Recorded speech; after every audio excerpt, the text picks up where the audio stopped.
My name is Xander, and my best friend is trying to ruin my life. It started out very simple, but has quickly grown out of control. I'm currently sitting inside a church, using their Wi-Fi to post this story and taking advantage of their air conditioning. I'm posting this story in case he finds me and kills me soon. It's only a matter of time now, and I want someone to know what happened before I die. 2 years ago, my friend David and I were sitting on the couch at my house, thoroughly bored. It wasn't a temporary boredom either. It was a resounding boredom with life. We both worked full-time at the local movie theater, making minimum wage and cleaning up after idiots who couldn't keep popcorn and soda in their mouths. We had graduated high school 2 years prior and had no plans to attend college. Life looked bleak for us. College wasn't appealing, work was annoying, and the little free time we had was blown on video games and YouTube. We both still lived with our parents too, which made dating somewhat embarrassing. Looking back, I'm sure we were suffering from mild depression on top of everything else. These life circumstances blended together to create the perfect storm for what I now call my reality. As we sat on the couch at my parents' house, channel surfing the TV, David asked me if I was bored with life. I responded yes, and he sighed. High school was so easy because we knew our purpose and our goals were set for us.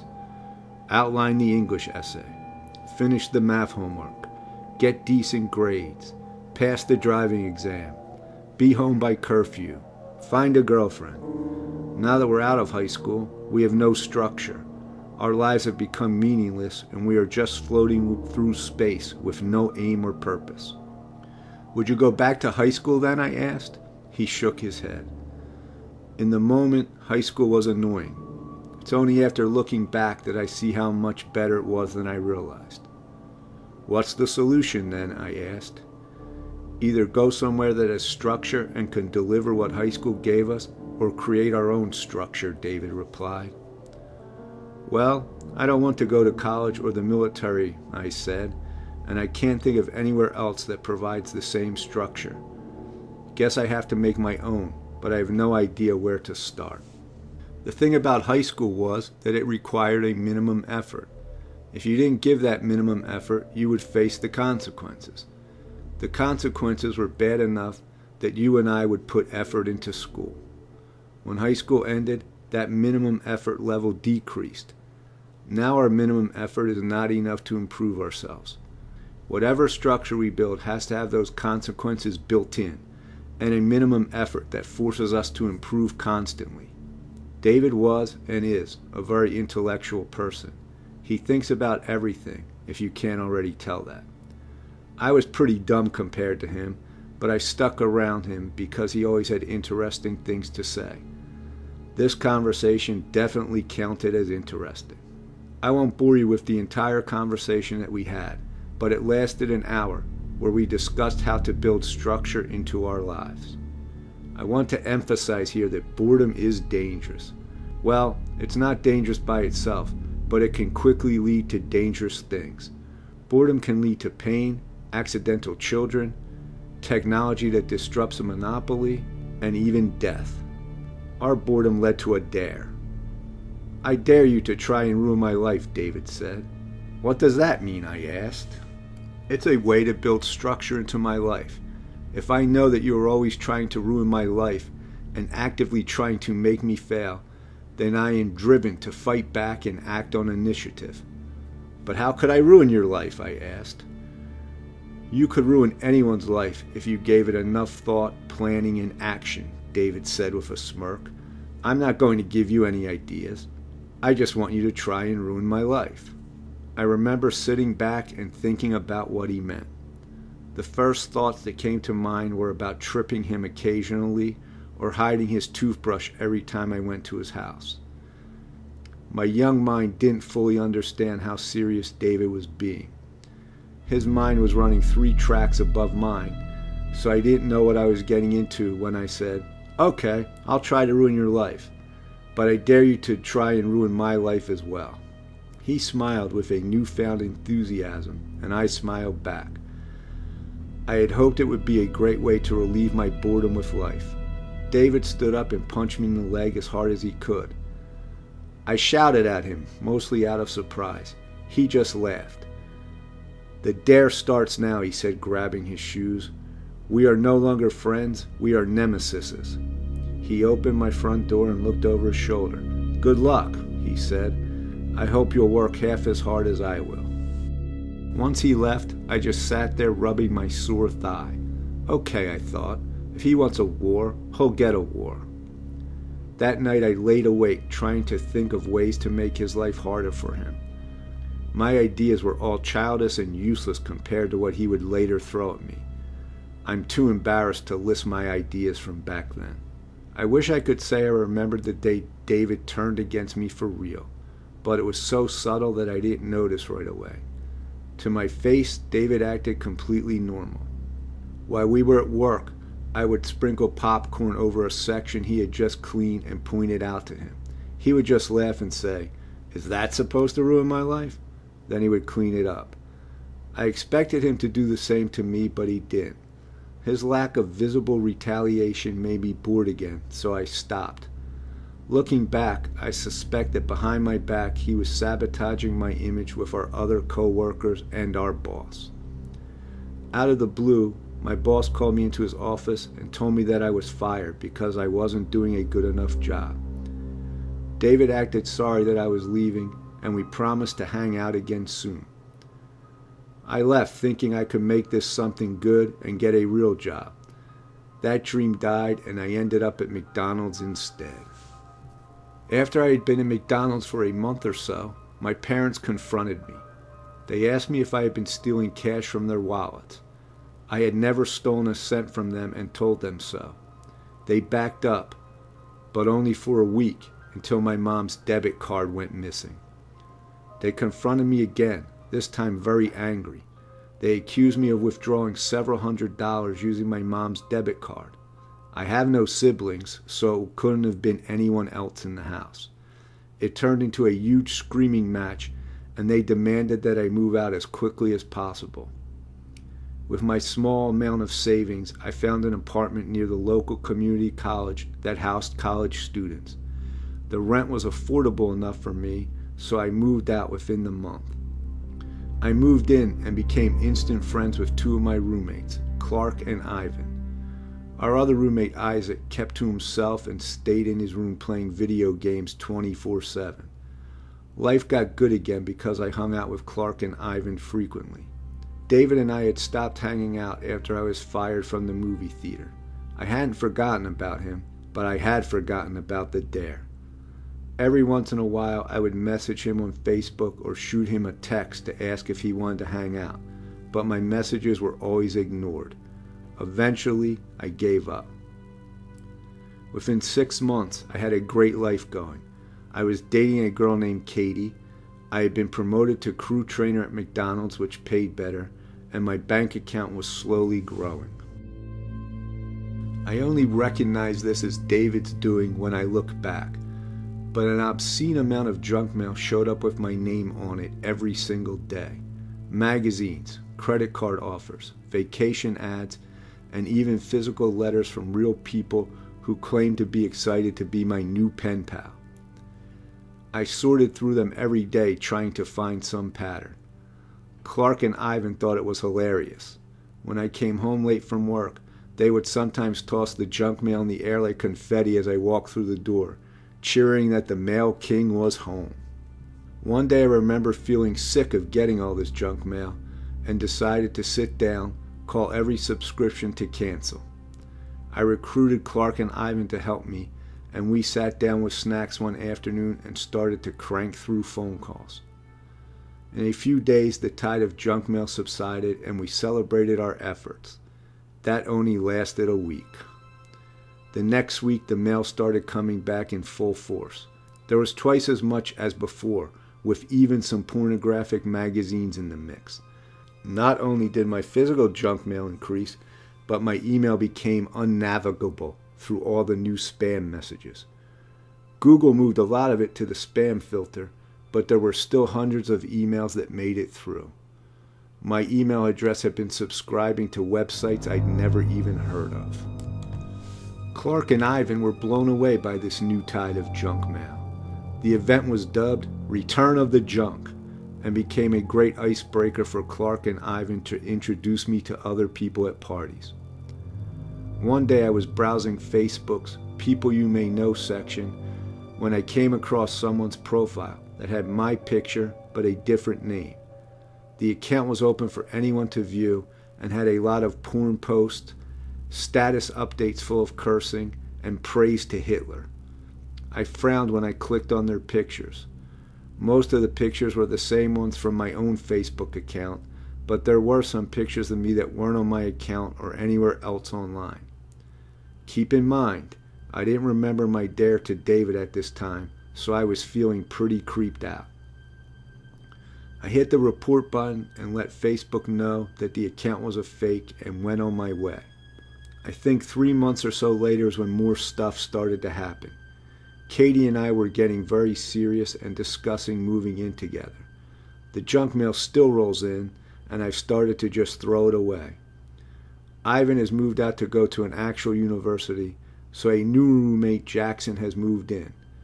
Clark and I attempted to befriend Jackson, but he's similar to Isaac and locked himself in his room most of the time.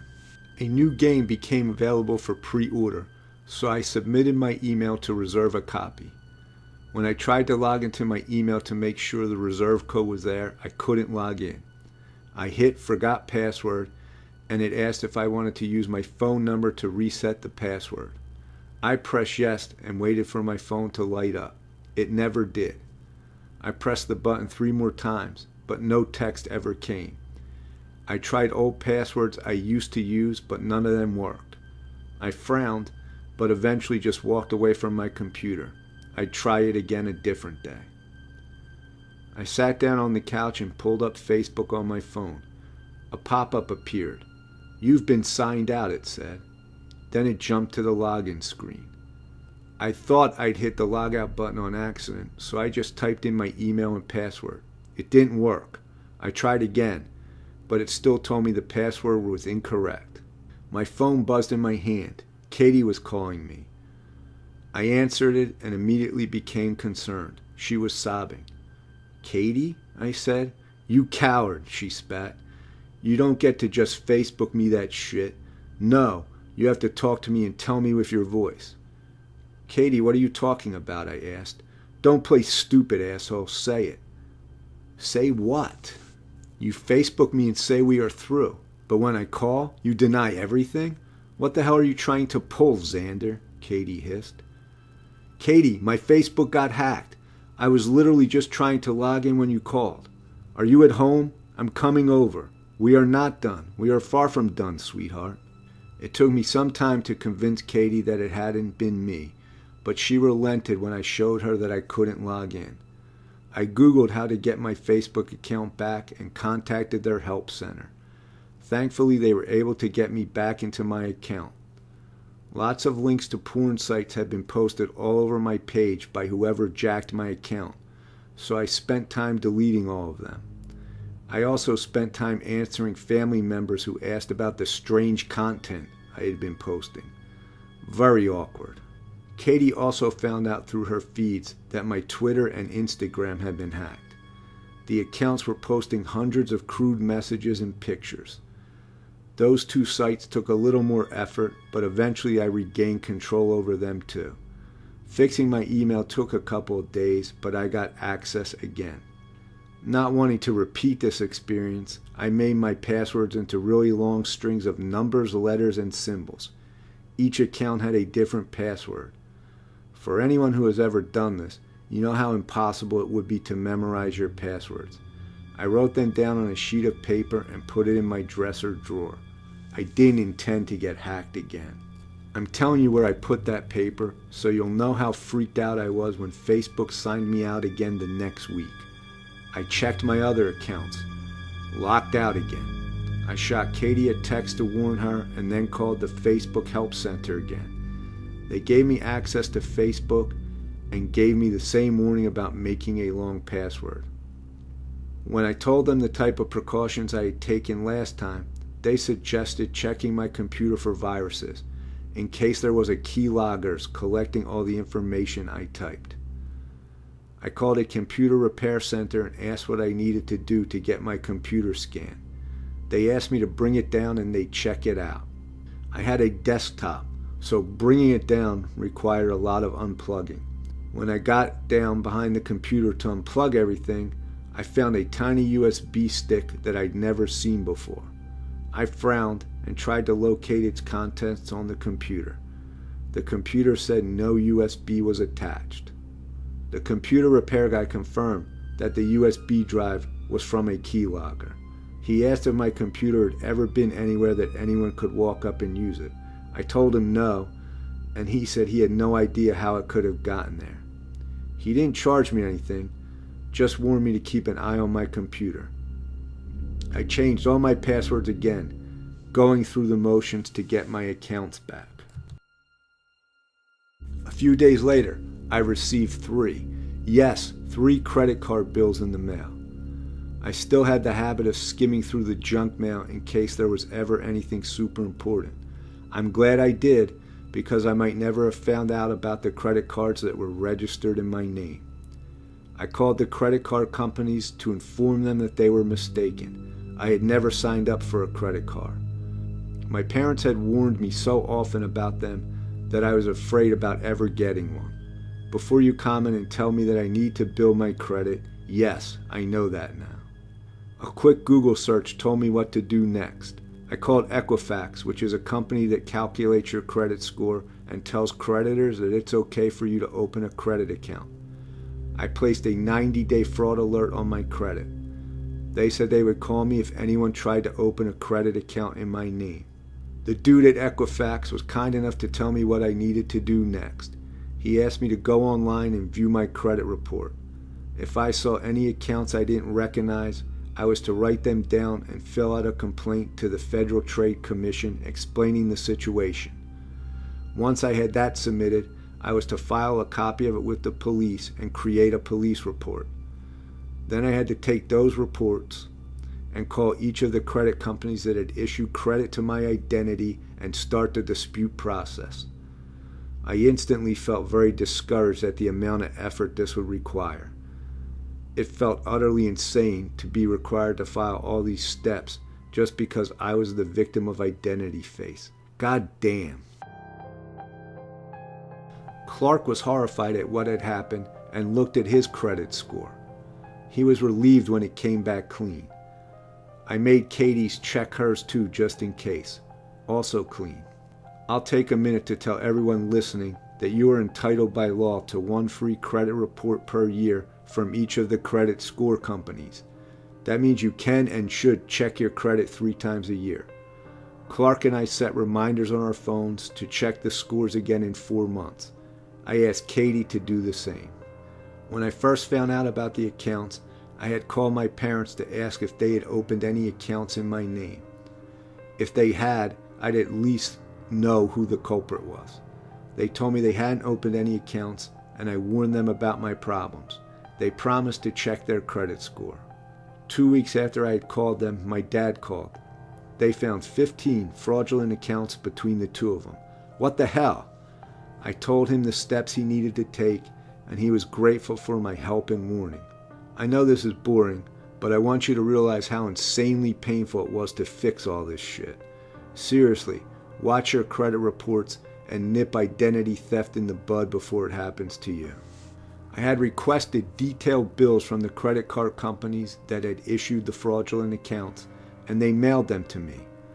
The bills were full of online purchases. The accounts had been opened almost a year ago, and in that time, the thief had spent $62,000 between all the fraudulent accounts. I was pretty upset that in that full year, I had only just discovered the credit card bills in the mail.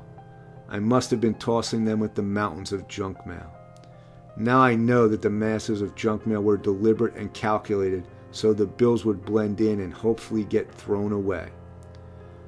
The first few transactions were from stores like Target, Walmart, etc. but the further down I went, the less of the stores I recognized. One word stuck out to me: Bitcoin. I had learned a little bit about it from my Facebook feed, as I had some friends from high school who touted it as the next real currency. According to the credit card statements, several $1,000s had been exchanged into Bitcoin. I started really researching Bitcoin and trying to figure out what it was and why an identity thief would want it. To make the explanation short, Bitcoin allowed my thief to make completely anonymous purchases online. It was as if he'd gone to an ATM and drained all the credit cards into cash. I didn't foresee the credit card companies ever getting their money back. David now had a hell of a lot of cash he could use to ruin my life. I didn't know it was him at the time, obviously, but now I do. Guys, identity theft is a serious crime and is very damaging to everyone in the economy. And while the theft had been bad, my life was about to get a whole lot worse.